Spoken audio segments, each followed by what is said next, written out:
Welcome to the conversation on the TYT network. Tonight, we're going to talk to an angel. I've told you a little bit about her in regards to my run in the 25th District for Congress. I ran into Ruth Sanchez, who helps people and is more decent than maybe anyone I've ever met. And I wanted to make sure that you guys met her too. So Ruth is the Antelope Valley chapter president for the ACLU, but she's a lot more than that. Ruth Sanchez, welcome to the Young Turks. Thank you. Thank you for having me. Yeah, no problem. Thanks for coming. Thanks for all the hard work that you do. So first, I want to talk about your advocacy for the homeless. So I've seen you feed the homeless all over the Antelope Valley. For those unfamiliar with the LA area, that's the high desert, which, yes, believe it or not, is in LA County. That's Palmdale, Lancaster, that area. I've seen you give them food. I've seen you give them shelter. I've seen them give them your phone number to call at any time, which is, it rocked my world. But so first, explain to me how your role at the ACLU leads you to doing all this wonderful work with the homeless. Well, I was advocating for about 7 years, 5 years before I founded the ACLU Antelope Valley chapter. And I saw a lot of different things that were happening, and I needed assistance. Obviously, I have been with the ACLU now going on 12 years, SoCal ACLU. And I figure, you know what, it's time to bring it to the Antelope Valley. We had I had issues with law enforcement, and we had Antelope Valley was just found guilty of racial profiling.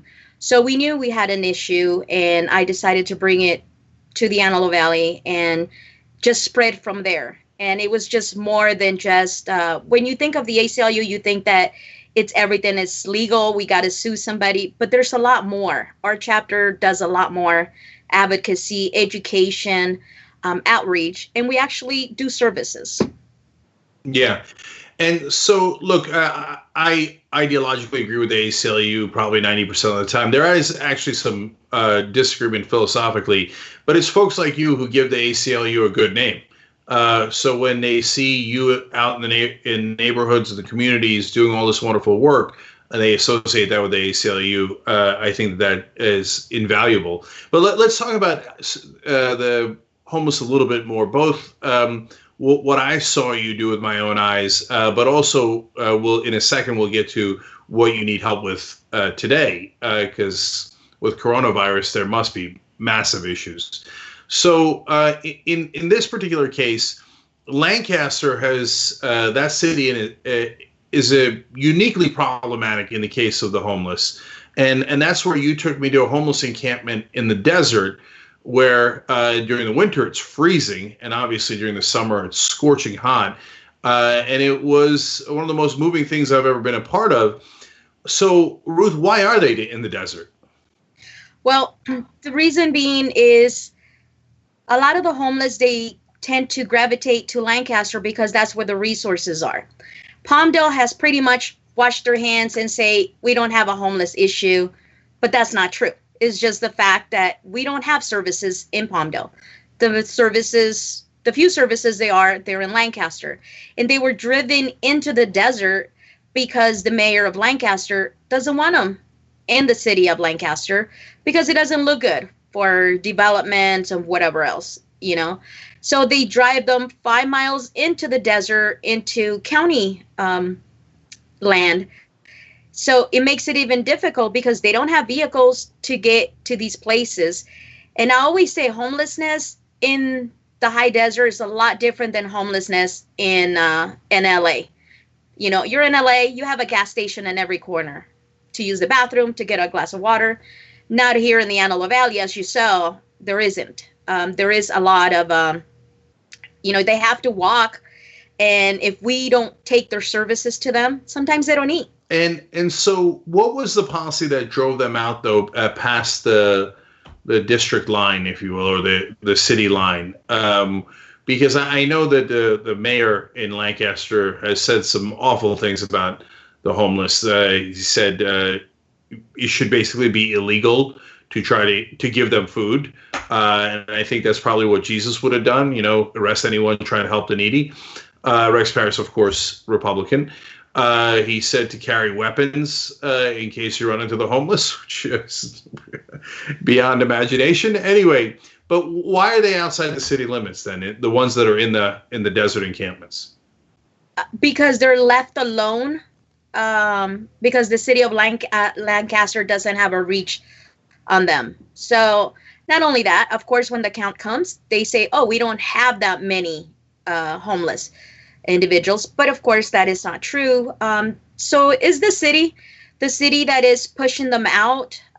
They have a new task force, law enforcement, that pushes them. They red tag them. They give them a red tag for 14 days, and then they come with bulldozers, and they literally bulldoze things. And actually, in Lancaster, when they were bulldozing one of the tents, there was a gentleman inside that tent. Jesus Christ. So, Ruth, I've seen you give your number to homeless folks. So do they call? And what do they call about? Oh, absolutely. My phone doesn't stop ringing. And the reason why I give them to them is because how am I going to do advocacy if they cannot reach me? And I mean, my number, I give them to them so that they can call. They'll call for they need water, they need food. Couple of the individuals that you got to meet, as you see, I have a relationship with them. So they will call me and say, "Ruth, we have no food, we have no heat, and it's really cold."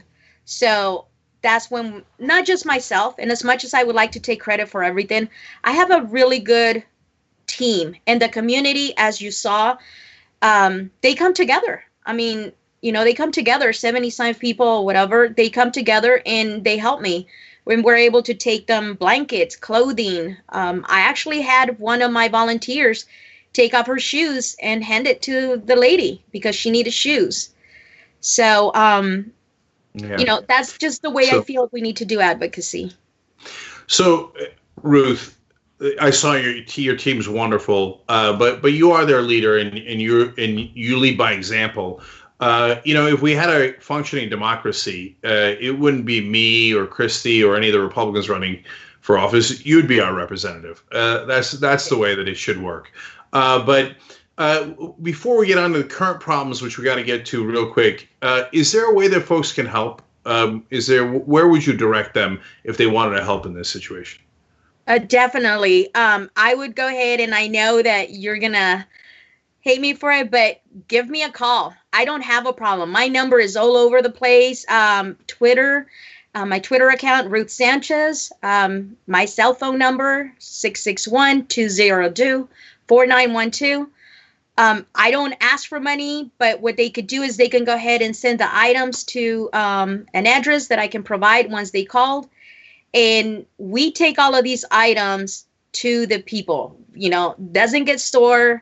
That's just part of the group that we do, because our advocacy even goes further to the deported veterans and TJ. So, right now we're in need of warm clothes. The heat's coming up, so we need hats, backpacks, shoes are always in need, socks, food.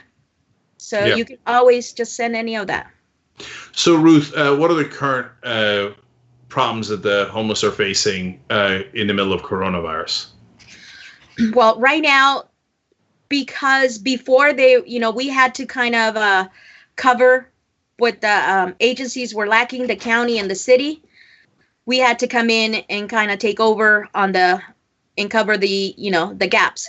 Well, right now we're not able to cook. So what we're doing is curb drop off. We drop off a bag with goodies and we call and say, "Hey, pick up your bag," and it's there. A lot of individuals are not able to eat because these places are only serving meals twice a week. And I'm sorry, but can we survive with 2 days a week? That's only 4 meals and for 7 days. The showers, they don't have access to bathroom. Mind you, they did drop off 7 washing stations that are not maintained. So no bathroom, no porta potties. The bathrooms in the parks are closed. So where are they supposed to relieve themselves? So it is making it harder because organizations such as ourselves or community leaders like myself, we're not able to go into the desert and do what we want to do. So we have to do kind of drive-by drop-off, but we're still servicing them. I mean, the calls are still coming in. While everyone else is afraid to go outside, you guys are going out and providing needed relief for the homeless. And, you know, we didn't get to touch on all the other work that you do, but I saw you again with my own eyes every weekend day, every off day. You'd go and drive somewhere else to do to help other people and organize communities. Ruth Sanchez, you are the best of us, and it was an honor to meet you in the campaign. And I hope we have you back on to discuss any other drives that you're doing to help folks in the community. Thank you very much. It was a pleasure meeting you. Thanks for watching this free clip of the Young Turks. Don't forget to become a TYT member today. For more exclusive content, join now at tyt.com/join.